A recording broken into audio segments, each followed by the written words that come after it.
Mae'r fideo yma yn rhoi trosolwg o'r Weithdrefnau Diogelu Cymru a yw'n berthnasol i plant a phobl ifanc sy'n wynebu risg o gamdriniaeth.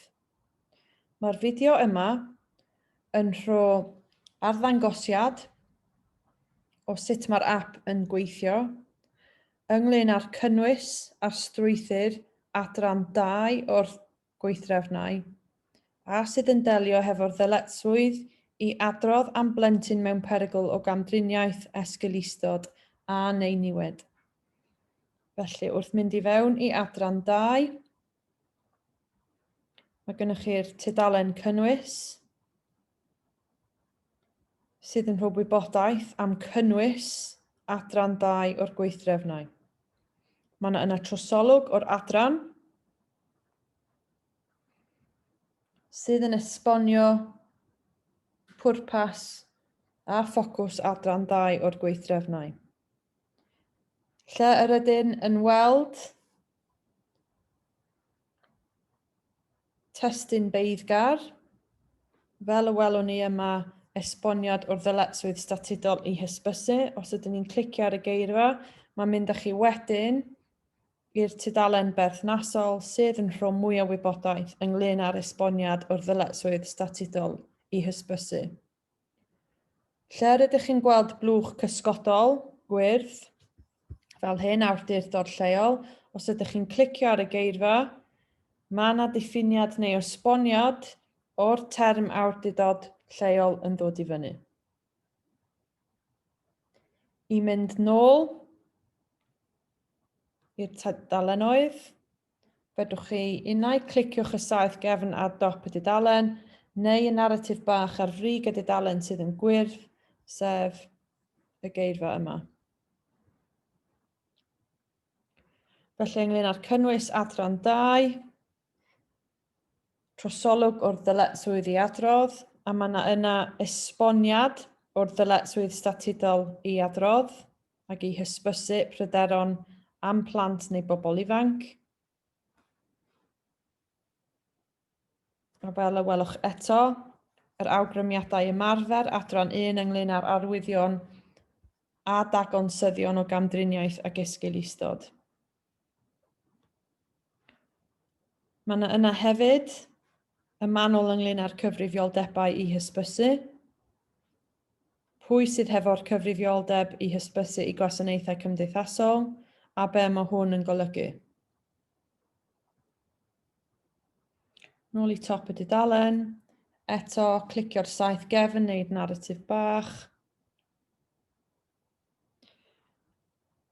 Mae adran 2 yn cynnwys wybodaeth ynglyn â'r dyletswydd i adrodd am bryderon am ymarferydd hefyd. Pa mor bwysig y mae, beth yw'r dyletswyddau, be mae hwn yn golygu, a mae'n pwysig yma cofio bod adran 5 o'r gweithdrefnau hefyd yn bwysig oherwydd yn adran 5 mae yna disgrifiad a'r disgwyliadau ynglyn â ymateb i honiadau yn erbyn gweithwyr proffesiynol. Yn ôl i'r tudalen cynnwys, y manylion wedyn ynglyn â gwneud yr hysbysiad pryderon, phwy ddylid cysylltu, sut a pam. I'r tudalen nesaf,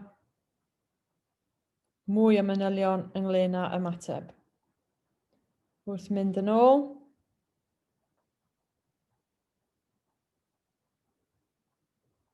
mae yna wybodaeth ynglyn â pryd ddylid cysylltu ar heddlu, beth i'w wneud os oes pryderon diogelu am blentyn ei hun neu mae'r aelod o'r cyhoedd yn codi pryder hefo chi.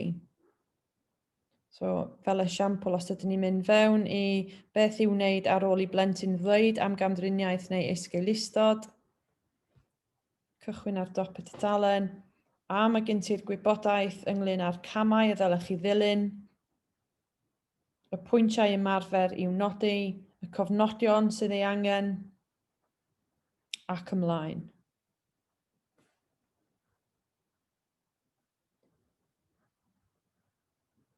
Cynnwys Felly, ynglyn â trin pryderon gan y cyhoedd, ac yn yr adarn yma, beth yw'r disgwyliadau ynglyn â be ddyliech chi wneud os yw aelod o'r cyhoedd yn codi pryder am unigolyn, am plentyn. Yn ôl. Mae yna wybodaeth bwysig yn y darn yma ynglyn â cael cydsyniad i adroddiad. Nôl i dop y dudalen.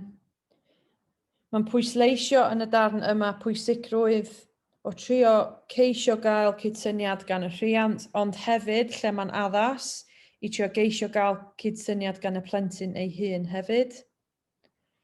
A fel y welwch, mae yna awgrymiad ymarfer, gofyn am gydsyniad.